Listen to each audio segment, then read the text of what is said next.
Welcome to the new series, where I review each generation of 1v1 that are viable. In today's video, we will be taking on Gold, Silver, and Crystal. Yes, it's not a real tier, it has been developed to the point where there are sets and they're pretty viable. Today, I'll be judging the good, the bad, and the final verdict. Now, sit back and relax as I tell you the tale of Gold, Silver, and Crystal 1v1.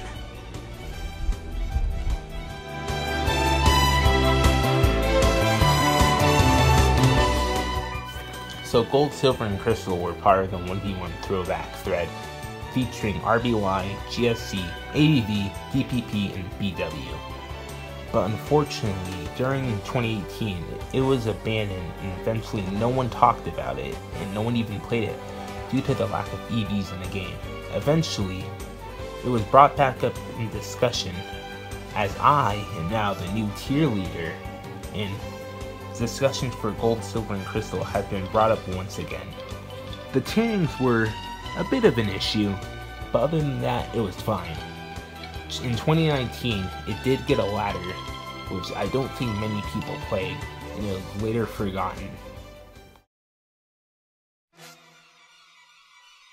Holy shit, the Pokemon you can use in GSC is variety.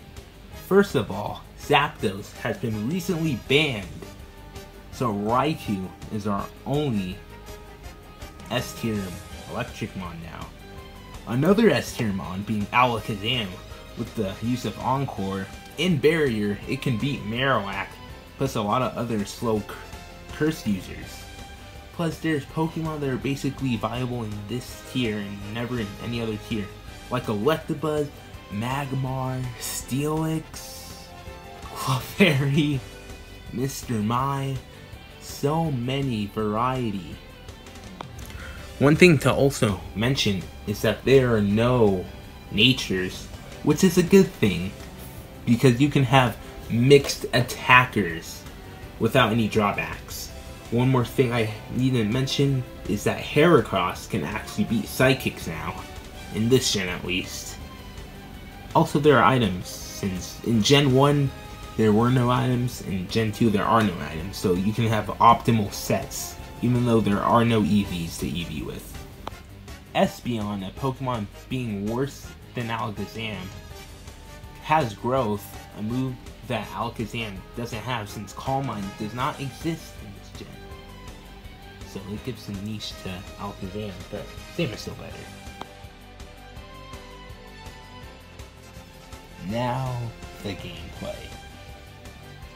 Thing is, all you have to do is that Toxic, Curse, Rest, and another move slot, since in this generation, every mon has Curse. And if you don't know what Curse does, it's basically like a predecessor to Bulk Up, except you get your speed lower, and every mon has access to it.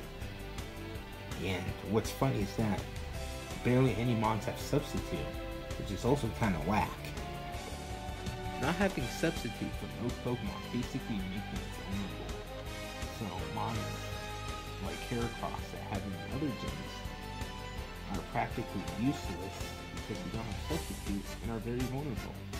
Mons like Houndoom will have a guaranteed matchup against Tyranitar because you don't know what Tyranitar is going to do. And if you try to reversal, well, they might just do something else. I don't know. And Rest is basically to counter Toxic, because, I don't know, Sleep Talk plus Rest can be pretty nutty at times, depending on your RNG.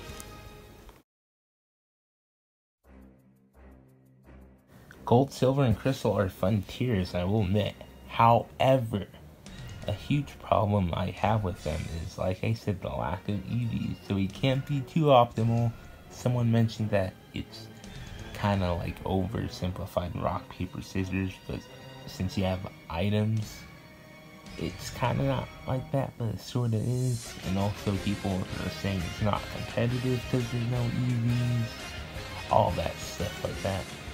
And also, there are no items like the choice band or the berries to make, your Pokemon powerful. As well as, people have complained that the lack of Berserk Gene, an item that's basically uncompetitive, is banned. Yes. And that was a fun item to people. But the first impressions for Gold, Silver, and Crystal weren't great, but since it's like revived now, I guess, even though it's not an official tier, people are sort of getting the swing of things, people are sort of getting interested in the tier, all that good stuff. But I will say this, if you're one of those people who like running shiny Pokemon, tough luck, because they're statistically worse than normal Pokemon. Also, one more thing I have to mention is that the mechanics in Gen 2 are weird. A +2 Sword Stance Marowak is stronger than a +6 Whack, because if you go beyond 999, the attack stat basically glitches out. You basically deem useless.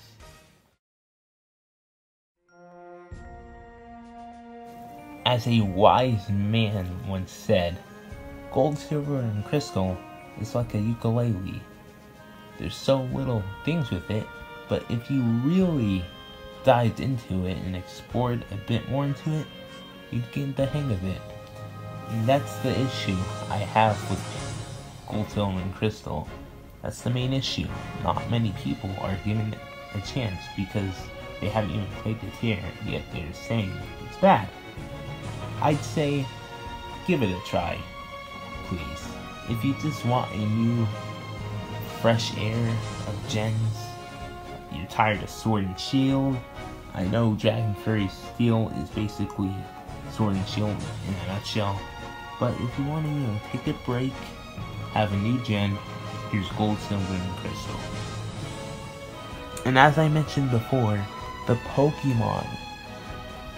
Man, when was the last time you got to use an Electabuzz? Oh, the last time you got to use Slowbro, Mischievous, all those bonds are viable in Gold, Silver, and Crystal. In its variety. And like I said, mods like Hitmonlee, Primeape are usable, Hitmonlee, Sub-Reversal, Primeape has Rock Slide so it can deal with the flying types. It's just, I don't know, man. Thank you so very much for watching this video. I know it's a short one today, but that's basically gonna be the duration of these videos, because basically just a general overview. But one more thing, if you haven't already, subscribe to the channel. Also, thank you for 150 subscribers. I do appreciate it. 100 sub special will be out eventually, and come with me next time as I take on ADV 1v1. See you guys there. Peace.